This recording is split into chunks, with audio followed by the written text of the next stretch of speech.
তো ঈদ উপলক্ষে আমাদের বাড়ি আসছে বেড়াইতে। আসসালামু আলাইকুম, welcome back to my channel Dhakagram blogs. তো কী অবস্থা সবার, আশা করি সবাই ভালো আছেন, সুস্থ আছেন।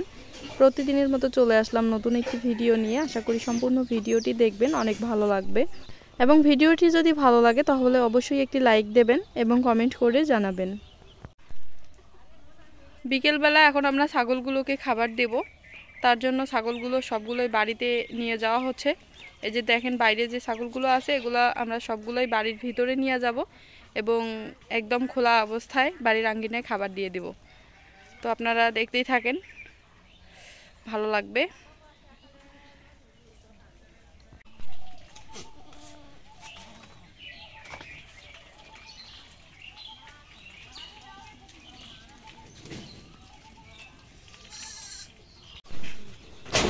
সবগুলো ছাগল বাড়ির ভিতরে চলে আসলো।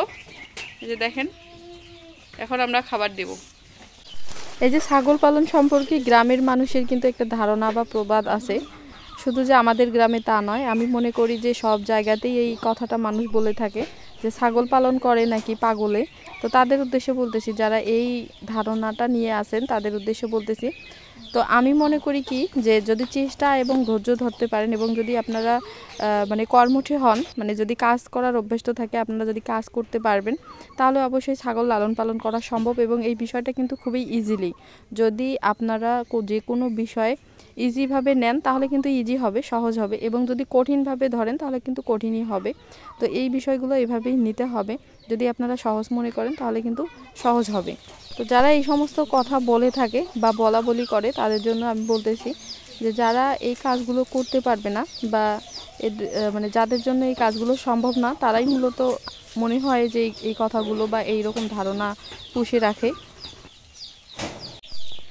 এই যে দেখেন আমাদের যে ছোট বাচ্চাগুলো আছে, এই বাচ্চাগুলোও কিন্তু এখন ঘাস খাইতেছে।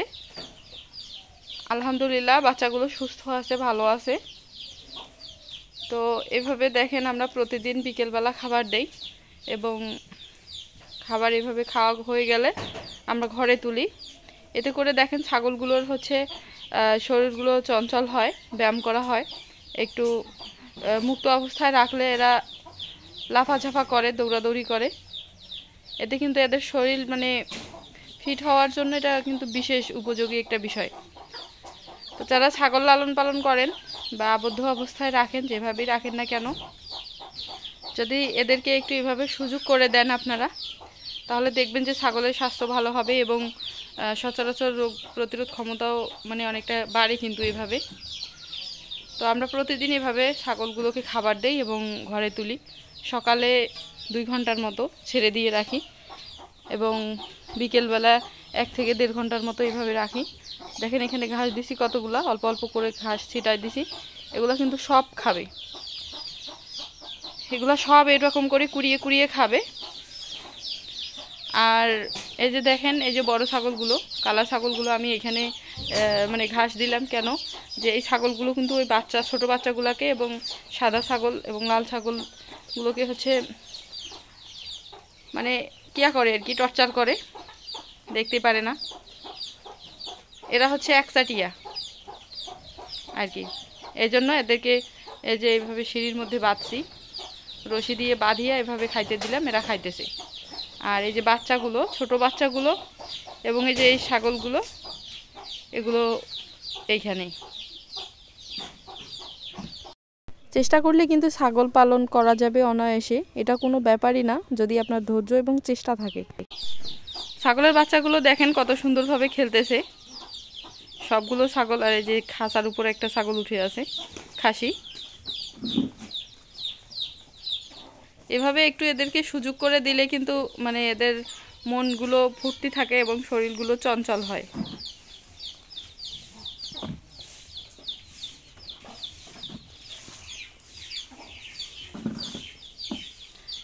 কি কাজিয়া দেখেন, ছোট বাচ্চাটা ক্ষমতা বেশি মনে হচ্ছে, সাহস।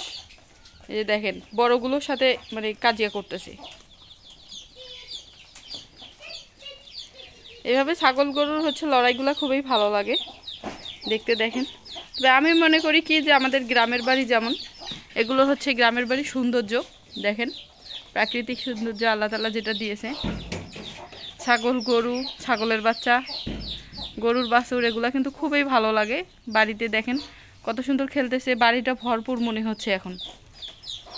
তো যাদের বাড়িতে কিন্তু এগুলো নাই তারা এই ফিলিংসটা কখনোই বুঝতে পারবে না যে আসলে কতটা ভালো লাগে। পরিশ্রম হয় ঠিকই, পেরা অনেক, এগুলো লালন পালন করতে অনেক পরিশ্রম করতে হয়, কাজ করতে হয়। কিন্তু এই যে দেখেন কত সুন্দর খেলতেছে, লাফালাফি করতেছে, এটা কিন্তু অনেক মানে ভালো লাগার একটা বিষয়। এই যে দেখেন আমার বড় আপু তো ঈদ উপলক্ষে আমাদের বাড়ি আসছে বেড়াইতে। আমার বোন জামাই চলে গেছে, এই যে আমার আপু এখনো আছে বাড়িতে, তো কালকে সম্ভবত চলে যাবে। তো আজকে আমাদের হচ্ছে বিকেলবেলা এদিকে আসছি পটল ক্ষেতের এদিক। এই যে দেখেন পটল তো এখনো হয়নি, যদিও মানে হবে আর কি খুব তাড়াতাড়ি। তো আমরা শাক তোলার জন্য আসছি, আপনারা দেখেন। আমাদের পটল ক্ষেতের মধ্যে অনেকগুলো লাল শাক হয়েছে, এগুলো হচ্ছে আমরা আজকে মাছ দিয়ে রান্না করব। এই যে দেখেন পুরো ক্ষেত জুড়ে অনেকগুলো গাছ, গাছগুলো কিন্তু বড় হয়েছে। আর লাল শাক কিন্তু বেশি বড় হলে ভালো লাগে না, ছোট মানে যত ছোট আপনারা খাবেন রান্না করে তত স্বাদ পাবেন।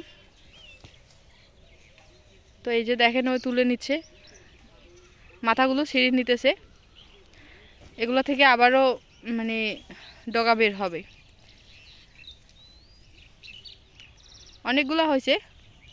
আর আমাদের এদিকে আশামণি, তারপর হচ্ছে আমাদের এদিকে দেখেন পাট শাক হয়েছে। আর ওই যে আমাদের লাল শাক আবারও ওইখানে বিচি বুনছিল, কাঁচামরিচও হয়েছে। আর এদিকে হচ্ছে যে বরবটি, সিম এবং পুঁই শাক, ঢেঁড়স, এগুলা এদিকে কাটছে দেখেন অনেকগুলো, গাছগুলো অনেক সুন্দর হয়েছে। আর কাঁচামরিচ আমরা বাড়িতে খাচ্ছি, ওইদিকে আবার দূরে গাড়া আছে, এখানেও হয়েছে। বাদাম গাছছি ওইখানে কয়েকটা ভাজি খাওয়ার জন্য। সব মিলিয়ে ভালো আছে, ওরা দুই বোনে এখন শাক তুলতেছে। এই যে দেখেন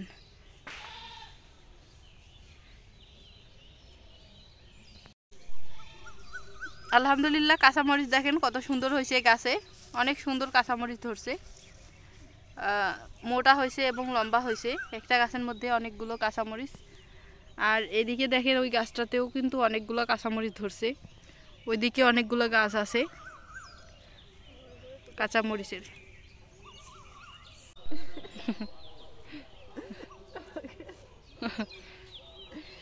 তো আমার কিন্তু মানে 2 দিন থেকে একটু গলার সমস্যা। এই যে আমার বড় বোন দেখতে পাচ্ছেন, বড় বোনের বাড়িতে বেড়াইতে গেছিলাম ঈদের পর, তো ওইখান থেকে একটু খাওয়া দাওয়ার ডিস্টার্ব হয়েছিল, মানে পানি একটু এক জায়গার পানি, তারপর আমাদের বাড়ি ওদের বাড়ির পানি একটু মিস্টেক হয়েছিল, যার ফলে গলার সমস্যা, গলা ব্যথা, হালকা জ্বর আছে, তারপর হচ্ছে আবার দাঁতের ব্যথা, সব মিলিয়ে পায়ের ব্যথা, সব মিলিয়ে একটু অসুস্থ। সবাই আমার জন্য দোয়া করবেন যেন সুস্থ হয়ে যাই। এই হচ্ছে আজকে এই পর্যন্তই, দেখা হবে আবারও পরের ভিডিওতে। এই যে শাক তোলা শেষ, অনেকগুলো শাক পাইছে, এই অনেকগুলো শাক, লাল শাক, সেই স্বাদ হবেই আলু মাছ এগুলো দিয়ে রান্না করলে। তো যাই হোক আজকে এই পর্যন্তই, সবাই ভালো থাকবেন, সুস্থ থাকবেন। আমরা এখন বাড়ি যাই, আল্লাহ হাফেজ।